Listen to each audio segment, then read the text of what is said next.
Hello, I'm Paul Blakey. It's great that you've been able to join with us. Back in the day, Halifax was known on a Friday and Saturday night as the Wild West of West Yorkshire. People used to travel from all over the north of England, often on coach tours, to Halifax for a night out, and they came for two reasons. First of all, it was cheap. You could get a pint of vodka or a shot of beer. Did I say that the right way around? Maybe it's a pint of beer and a shot of vodka for about 50 pence. And secondly, there were more pubs and clubs per square mile in Halifax than any other town in the UK. So people used to come for a good night out, and with these, the police reckon between 8 and 12,000 people every Friday and Saturday night. And with these 8 to 12,000 people came a whole load of problems and issues. Binge drinking was an issue, underage drinking, sexual assaults and violence had all become commonplace in our town centre. And I took my wife Jean on some romantic moonlit strolls round the town, and what we saw was quite horrendous. We saw people passed out in the gutter, covered in sick and all sorts of stuff, not in a good way. We saw the police kind of running from one fight to the next fight. And we saw people just randomly throwing glass bottles at people and people getting hit on the head with these bottles.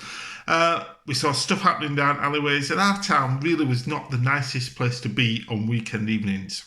And as we wandered around, we thought, you know what, as Christians, we believe that our town deserves better than all of this stuff that happens. And we had this idea, wouldn't it be great to open a cafe that was owned by Churches Together and the YMCA as kind of a safe place drop-in? So we went to the Churches Together and the YMCA and asked their permission, and they said yes. They then said, we'll think you'll be murdered, but we'll say yes anyway. I'm not too sure what that says about me. And a week later, I was sat in a meeting with the town centre police sergeant, a chap called Dave Apsey. And I went up to him afterwards, introduced myself, and I said, what do you think of this idea? And this police officer got very excited, and it's always good to see excited police officers. He said, let me go away and talk to my bosses. He came back to us a week later, even more excited. He said, you know, lots of agencies have talked about the issues and the problems in the town centre on a Friday and Saturday night, but if you're actually prepared to do something about the problem as opposed to talk about doing something about the problem, we want to work with you, support you, we'll give you training, we'll give you access to the town centre radios, we'll do whatever we can to help make it happen. He then reached into his back pocket and produced a cheque for £1,000. You know, the police don't often turn up with a cheque for £1,000. He then said, you know what, we would love you to launch in 2 weeks' time. Friday the 25th of November 2005. And we thought, you know what, people in churches, people that are Christians are not that busy in December. So let's say yes, let's commit to a 6-week trial of opening up our cafe as a safe place drop-in. So we sent out an email. The local paper ran this very helpful front page headline that said, drop by if you're drunk, which wasn't quite where we were heading, but there we go. And we turned up, a group of 3-4 of us committed to turn up at our cafe every week between 9 o'clock in the evening and 3 a.m. just to open the cafe, that was our thinking anyway, as a safe place drop-in. So we turned up at our cafe on Friday the 25th of November 2005. If you know anything about nighttime economy, pubs and clubs, that was the date that the licensing laws changed. You know, pubs used to have to close at 11 p.m. and clubs used to have to close at 3. The government kind of did away with all that. So the police was wanting a fresh new approach to policing the town centre as of this evening. And we turned up not having a clue what to do and not having a clue what to expect, if we're honest. Amazingly, 50 people turned up to volunteer that night. 50 people who were concerned about our town centre, concerned about the issues and the problems, and just said, we want to be part of the solution, which I think is absolutely amazing. But we had a problem. Our cafe was not that big. In fact, 50 people in there with coffee tables and chairs and counters and all the rest of it. We had a problem in that if anybody wanted help, they couldn't actually fit into the cafe to receive help because too many people were sat there waiting to help them, which is a fantastic problem to have. So I thought, rather than sit here waiting for people to come to us, why not go out into the town centre, onto the streets to see what the needs and the problems and the issues are out there on the streets of the town centre. So that's what we did, and that's where Street Angels was born. Safe people patrolling the town, as well as offering this safe place drop-in back at our cafe base. The first night we went out in our normal clothes, probably dressed slightly better than most of the people in the town centre that night. I was certainly more prepared for the weather, the coldness of that November night. And the Saturday morning we went into the local market and bought every yellow jacket that we could lay our hands on, because actually if we're going to be out there and visible, it'd be great to have a visible high-vis uniform of some description. And so that's kind of where Street Angels was born, just a desire to do something in our town centre and actually just going for it, just seeing what we could do as a response to the needs and the problems and the issues. And for me, it was kind of proved that this was the right thing. On our second weekend, probably about 1:15 on Sunday morning, so Saturday night into Sunday morning, we came across this young lady, the two young ladies outside one of the banks. Were kind of tottering around on their high heels. And as we approached them, a team of three in our high-vis yellow jackets, they kind of helped themselves along the wall, with the wall guiding them, went round the corner into quite a horrible pub and club at the bottom of one of the roads. About half an hour later, we got a call to this pub, or the club part. One of these girls had passed out and was unconscious in the toilet, so the club had called an ambulance for her. The other girl was still conscious, so the club had kind of carried her out, sat her down on some steps and said, can either the police or the Street Angels come to help, please? So I turned up with two ladies in my team. The police turned up. The girl was quite violently sick. So the police said, we'll leave it to you to deal with. Thank you very much. Goodbye, which is very nice of them. And so we're left with this girl, quite a pretty girl, long blonde hair, not particularly well dressed for a cold, now Sunday 1:30 in the morning, December. It was slightly drizzling as well. She'd been rolling around the toilet floor, so she was a bit of a mess. And we said, well, we can't just leave her here, sat in this alleyway in the cold and the wet. Let's take her back to our cafe. So we stood her up and she fell down. We stood her up again and she fell down. So we said, okay, then we can't walk her back to our cafe. Let's carry her back to our cafe. And so the two ladies that were with me, one kind of grabbed hold of her under the armpits, the other by the legs. And we set off from this alleyway, carrying this young lady through the streets of Halifax back to our cafe base. As we got to the end of the alleyway, another team of Street Angels who'd heard the call on the radio were coming towards us. And one came up to me and says, Paul, I'm her teacher. She's 14 years old. So we kind of thought, okay, we'll deal with that one later. We got her back to our cafe. We cleaned her up. We found her a change of clothes because, as I said, she'd been rolling around the toilet floor. And when she'd sobered up a bit and we found her mobile phone hidden on her in a place that only girls can hide their mobile phones, we managed to find her parents' phone number, phoned her parents, who basically said, don't send her home in that state, we're not interested. Eventually we managed to find her sister's phone number. Her sister agreed to come into town with a friend, picked up this girl to take her back to this friend's house. We thought nothing else of it other than we'd helped quite a vulnerable, what turned out to be 14-year-old girl who was in a bit of a mess, and got her from the streets of Halifax safely to a friend's house. 4.5 years later, this same girl came up to me. She says, oh, you won't remember me, will you? I said, oh, yes, I do, and sort of recap the story. I think she was a bit shocked that I'd remembered. And she says, that night changed my life. And she began to unpack her story. She had been going out in Halifax every weekend from the age of 12.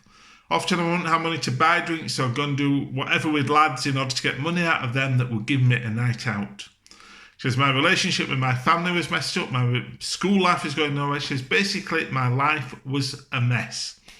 And her exact words were, because you idiots in yellow jackets decided that I was worth looking after, I decided that my life was worth more than the life that I was living. As after that weekend, she stopped going out drinking, she sorted out the relationship with her family, she settled down at school, she'd done well at GCSEs, she stayed on at school to do A-levels, and she was at home for the first Easter holiday from her first year at university. She says, my life changed when you idiots in yellow jackets decided that I was worth looking after.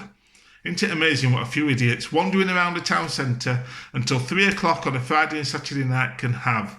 Well, we have this saying in Street Angels, love, the person in front of you. And that's the heart of all that we do. It's about loving the person in front of you. And often it's very, very simple things that make that absolutely massive difference.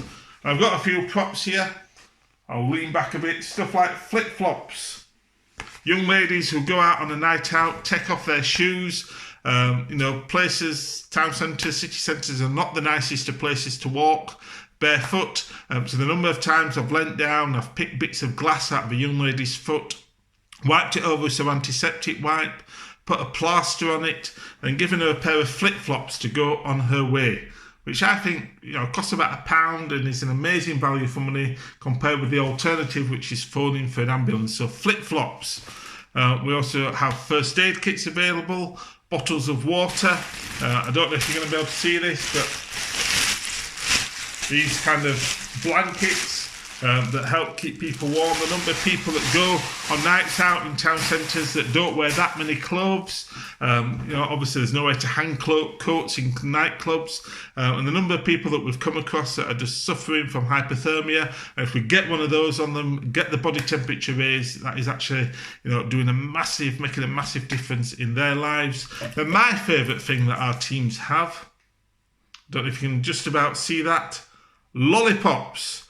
Now, this is usually the part in the talk where I say, does anyone want to guess why we give out lollipops? So, does anyone want to guess why we give out lollipops? And the usual answers are blood sugar.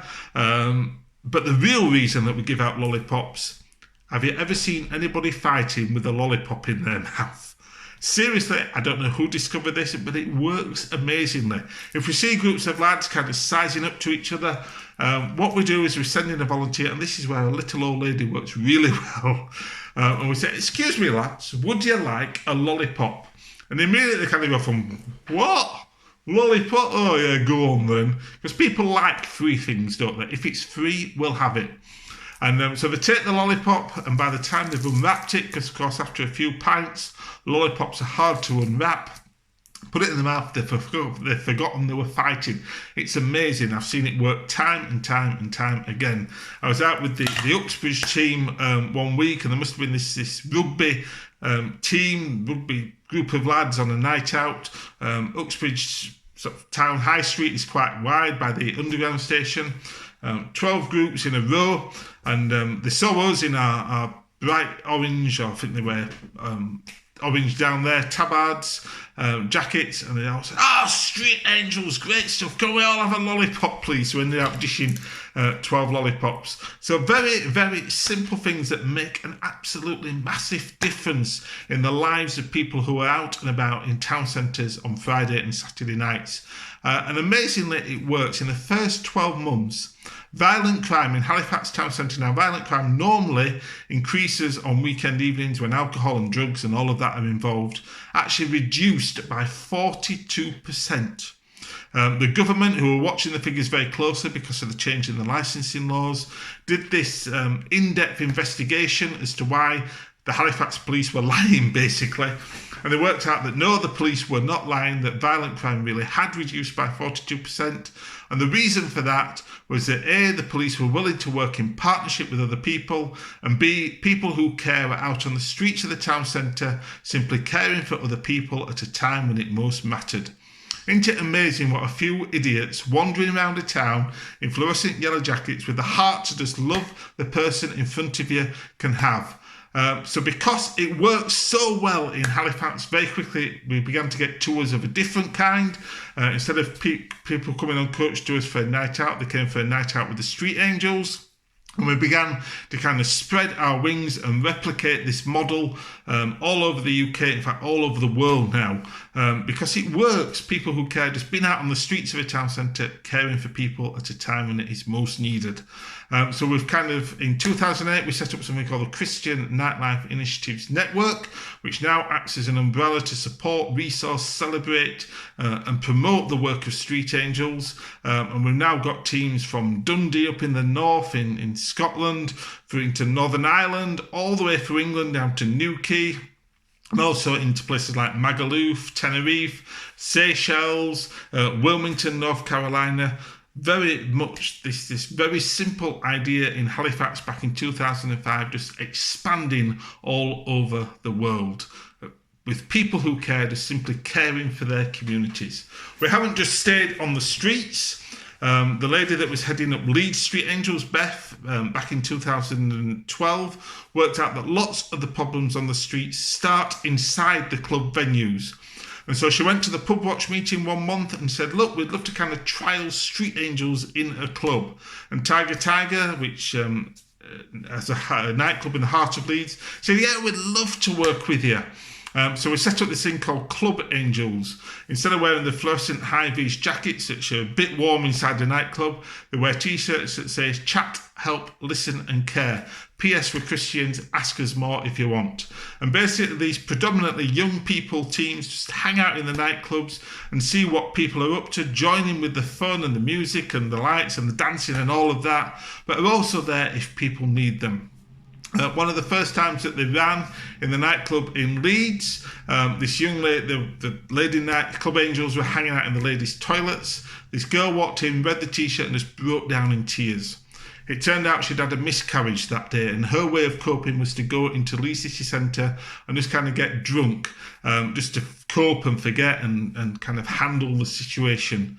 So instead of getting drunk, she spent 6 hours sat on the toilet floor in Tiger, getting out all the hurt, all the pain, all the emotion. Eventually she was able to phone a boyfriend and a family who came to pick her up, and then she went on her way much more able to deal with the situation that had happened to her that day.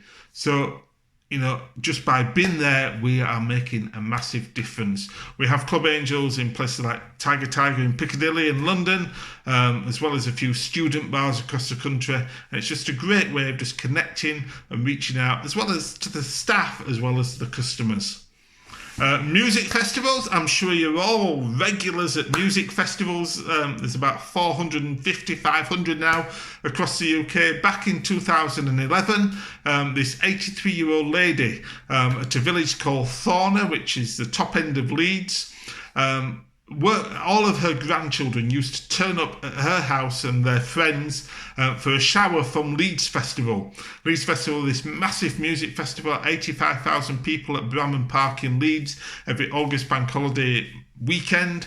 And they all used to kind of rock up. She'd hose them down, get all the mud off them outside, and then they'd all go in for a shower, for a good feed, and then go back to the festival site. And she got a real heart for the fact that these 85,000 young people turn up in her back garden, essentially, every year. And as a local church, she wanted to do something just to help them, connect with them, make sure that they're safe. So she went to the churches together and said, you know, I've got a heart for this. Shall we do something at Leeds Festival? And all the vicars kind of went, yeah, right, we'll never get in.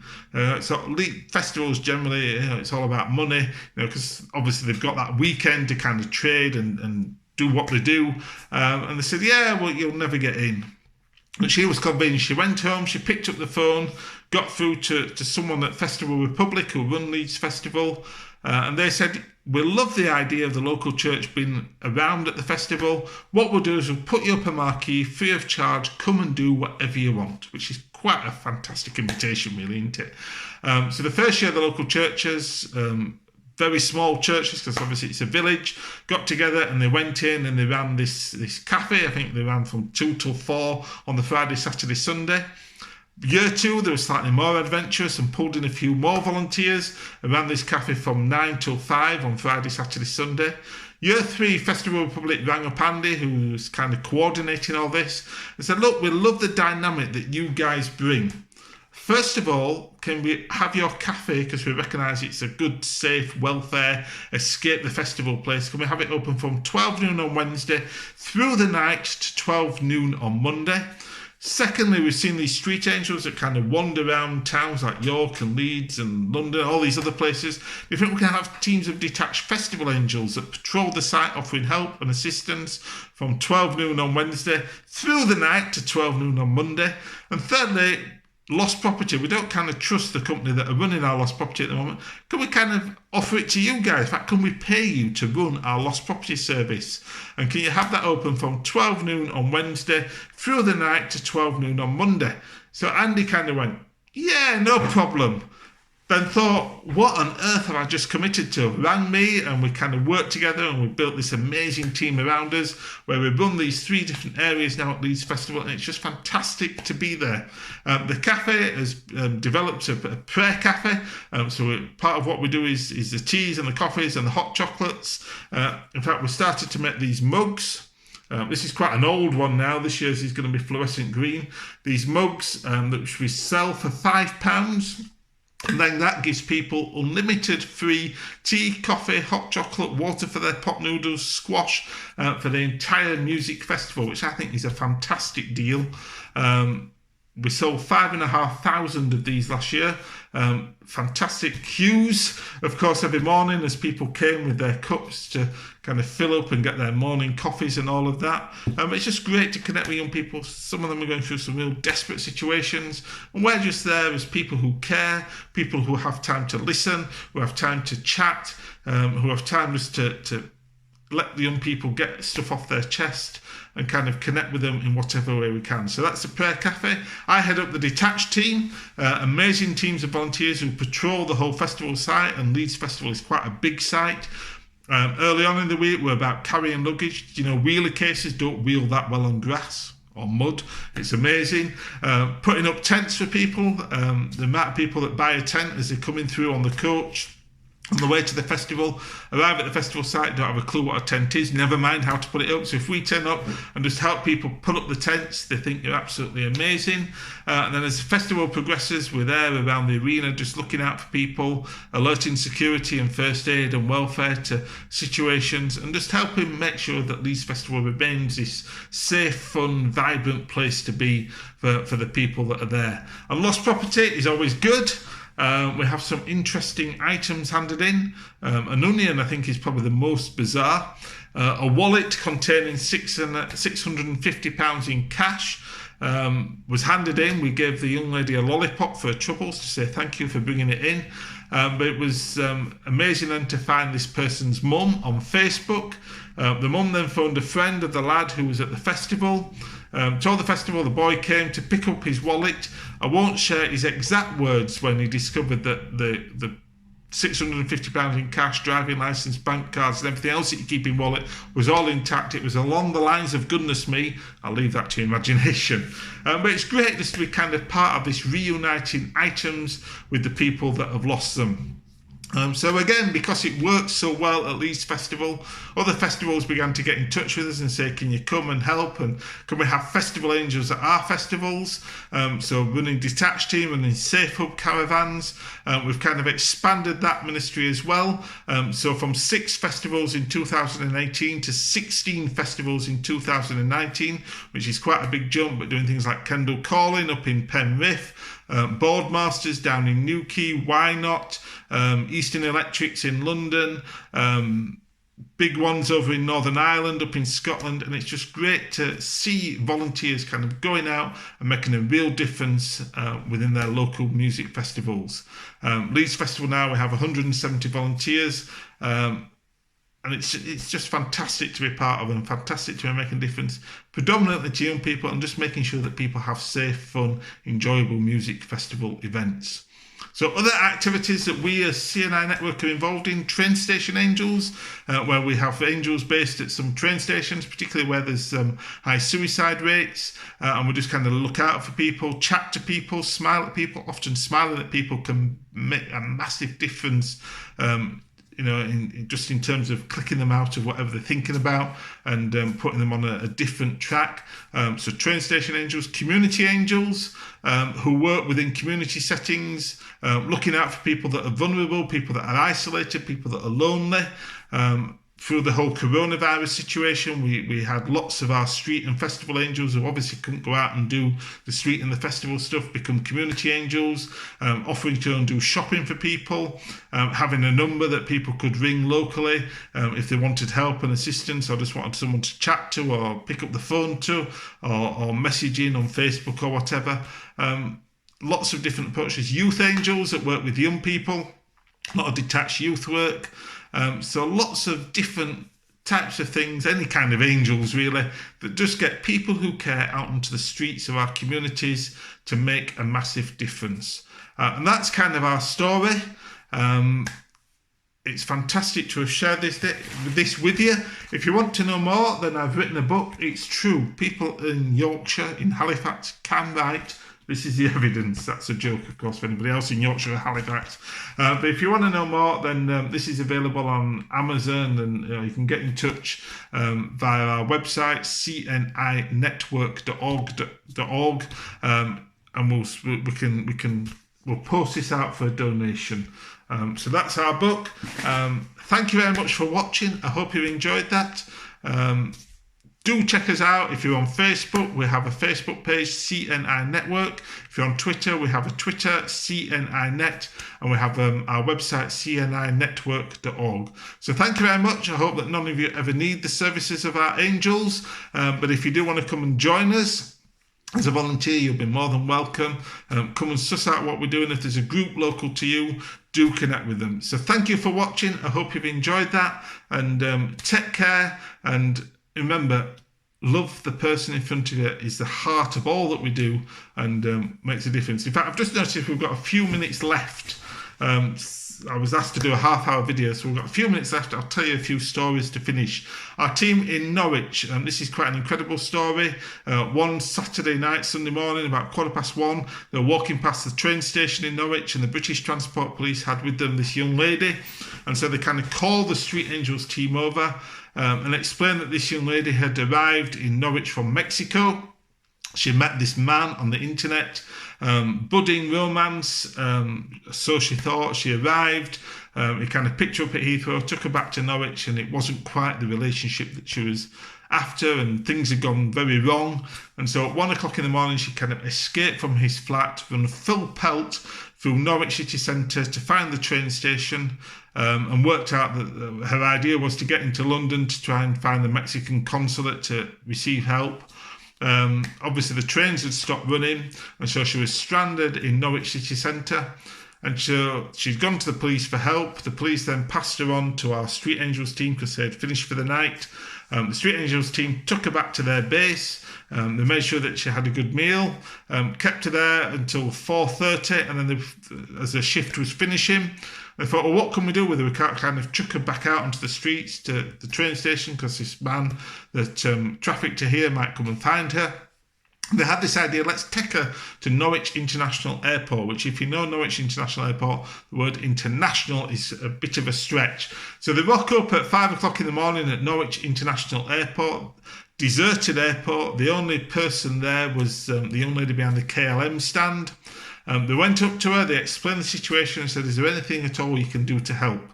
The KLM lady went onto her computer and printed out this girl a ticket from Norwich International Airport to Amsterdam, and from Amsterdam back to her home airport in Mexico.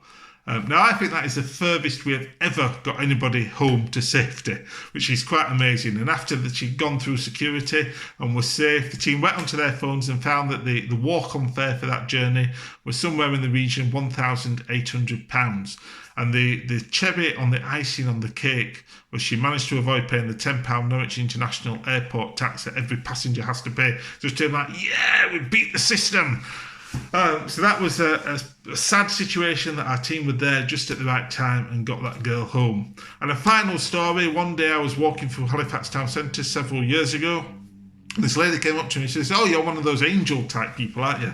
I said, I am, yeah. She said, my grandson had gone out the other weekend, sat down on a shop doorway, fast asleep.